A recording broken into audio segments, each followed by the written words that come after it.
Okay, so I don't know if I have this obsession, but my friends all tell me I have this obsession, so what people say about you is usually true. So first I have to take a poll of the audience.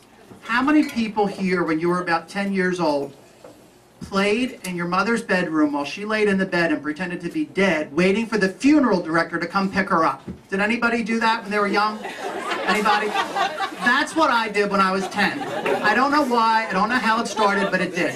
So, you know, it started like a regular Saturday morning. I would be watching cartoons like Scooby-Doo. For those of you that are like almost 50, Scooby-Doo was a big deal. And then, I don't know, like, where's Mom? I don't know, nobody's in the house, Dad's whatever. I go upstairs, look for my mom, she's in bed. I don't know, whatever.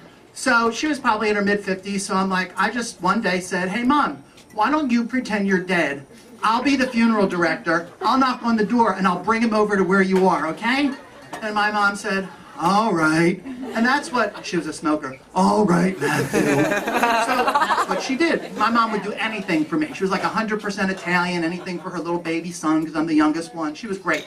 So what I do is I take the sheet and I gingerly cover her head. Kind of like when you'd see in Quincy, where they put the sheet over the body. And I say, Mom, you be quiet, you stay here, and I'm going to let the funeral director come and pick you up. Shh, fine, she does it. So I go over to the door and I have to play both parts. I have to knock on the door as the, you know, grieving husband, son, whatever. And then I have to be the funeral director to knock on the door and come in. So here I am, knock, knock, knock.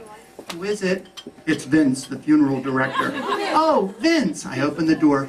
The body's right over here, Vince. We go over to the bed where my mother is under that sheet I just told you about. I walk over to the bed. I go to lift the sheet to show Vince, the funeral director. The whole freaking bed is shaking and my mother's laying there like this, laughing her ass off. So I take the sheet off and I'm like, Mom, you're not supposed to be laughing. And she's like, oh, okay, do it again. Now, here's my mother, this 50-year-old woman, telling her 10-year-old son to do it again. There's something effed up about that. I'm sorry, it's just not right. But I did. So I gingerly cover her again. I go back to the door, knock, knock, knock. Who is it? It's Vince, the funeral director. Oh, I think I should know that. He was just there. So I open the door, I walk him over to the bed, I gingerly go to remove the sheet again, and here you have eyes wide open, no laughter. It was fantastic. So that was that. We didn't do that all the time, but we did it once in a while. So fast forward, I guess I was about 9. Oh, shit. I wasn't playing. I got a laugh out of you, that was pretty cool.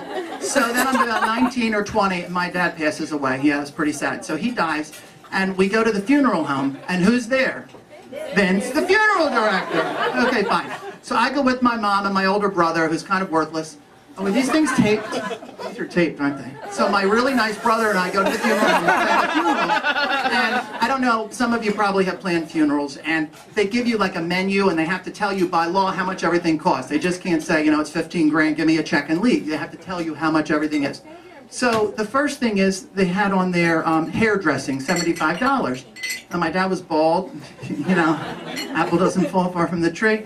So I said, hairdressing? I said, but my dad doesn't have hair. And of course my mother, subservient Italian little woman that, you know, anything goes and she doesn't cause arguments, she's kicking me under the desk. And I'm like, Mom, he doesn't have any hair. You're going to pay them $75 for nothing? So Vince says, I haven't viewed the body. I didn't know that Dad was bald. I'm like, Dad? Now he's calling him Dad? Like he's my brother or something? I'm like, okay, well he is. Maybe you should check out the body before you meet with the family and not try to rip people off and charge them $75. But I won't tell you the funeral home. So that was that. The funeral's nice. Then we got to transferring the remains. And I'm like, what's transferring the remains? And again, my mother's kicking me. I'm like, Mom, you're paying $200 to transfer something. Oh, that's to get Dad from the house to here. I'm like, Vince, we live on Wally Avenue. Okay, the funeral home's on Bustleton Avenue. It's about 7 blocks.